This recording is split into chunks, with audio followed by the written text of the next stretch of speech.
krehkosť toho babkinho diela proste si hľada samocestu. Že sa prihovára k tým správnym ľuďom, ktorí vidia, aká bola skrz to dielo.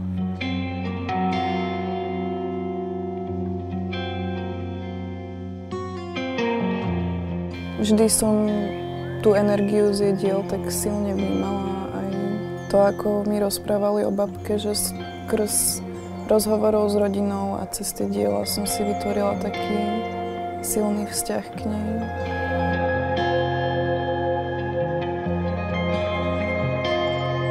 Čo sa nám podarilo, a verím, že to bude veľmi zaujímavé aj objavné, ukázať jej tvorbu práve z toho hľadiska, ktoré ona zamýšľala.